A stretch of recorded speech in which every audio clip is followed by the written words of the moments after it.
Welcome back नाज़रीन। Bulletin की बाकायदा शुरुआत कंदासीं। वज़ीर आज़म इमरान खान चयो आहे त मुल्क जूं हालतूं बहितर करण जी पूरी कोशिश कंदुसि।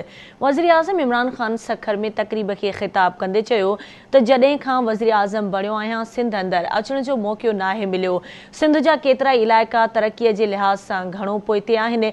सिंध पाकिस्तान जो सभ खां ग़रीब तरीन इलाइक़ो आहे। सिंध जा माण्हू बुनियादी ज़रूरतुनि खां बि महरूम आहिनि। सिंध जा ॻोठ अॻिते वञण बदिरां पोइते पिया वञनि। इमरान खान चयो त पंजाब में माफ़िया सां मुक़ाबिलो आहे, उन करे सिंध में वक़्तु न गुज़ारे सघियुसि। बलोचिस्तान में केतिरा ई ग़रीब ॾिठा। हुकूमत संभाली त मुल्क खे मुआशी ॾुखियाईनि खे मुंहुं ॾियणो पियो हो। असां 35,000 अरब रुपया कर्ज़ वापसि कयो। माज़ीअ जी हुकूमत 20 अरब रुपयनि जो कर्ज़ वापसि कयो, जेको कर्ज़ असां लाथो। जेकॾहिं असां पंहिंजे अवाम ते हणूं हा त मुल्क 2.5 सालनि में किथां खां किथे हलियो वञे हा। मुल्क जूं हालतूं बहितर करण जी कोशिश कंदा रहंदासीं। वज़ीर आज़म चयो त नौजवाननि खे टेक्निकी तालीम ॾेई रहिया आहियूं। पूरी कोशिश आहे त नौजवाननि खे पंहिंजे पेरनि ते बीहारियां। कोशिश हूंदी त नौजवाननि खे बिना व्याज जे कर्ज़ ॾिना वञनि। रांदियुनि जा मैदान बणाइण जे लाइ क़दम खणी रहिया आहियूं।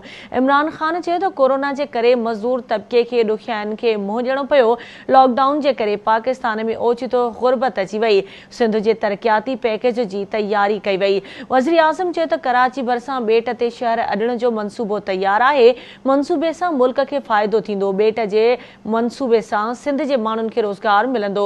सम्झ में नथो अचे त सिंध ओचितो एनओसी वापसि छो वरिती।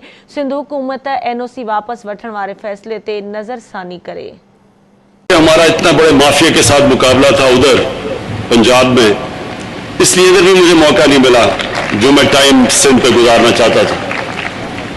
आज हमने 440 अरब का जो पैकेज बनाया, ये बड़ी मुश्किलों से इधर उधर से पैसे खींच के बनाया, लेकिन इंशाअल्लाह इसकी पूरी तैयारी हो चुकी है। यानी ये जो पैकेज है, ये पहले हमने पूरी इसकी सारी तैयारी करवाई, फीजिबिलिटी सब तैयार है। तो इंशाअल्लाह ये 1 महीने के अंदर ये पैकेज जमीन पे आना शुरू हो जाएगा और इसकी आपको असरात मिलने शुरू हो जाएंगे। 18th अमेंडमेंट के बाद वफाक से सारा पैसा सूबों पे चला जाता है। वफाक जब वो सूबों को पैसा दे देती है और फिर वो डिफेंस के ऊपर भी और फिर सूद भी ये जो कर्जे लिए उनको सूद भी उसको देना पड़ता है। एडमिनिस्ट्रेशन कॉस्ट तो वो पहले से ही वफाक मुकरूज हो जाती है।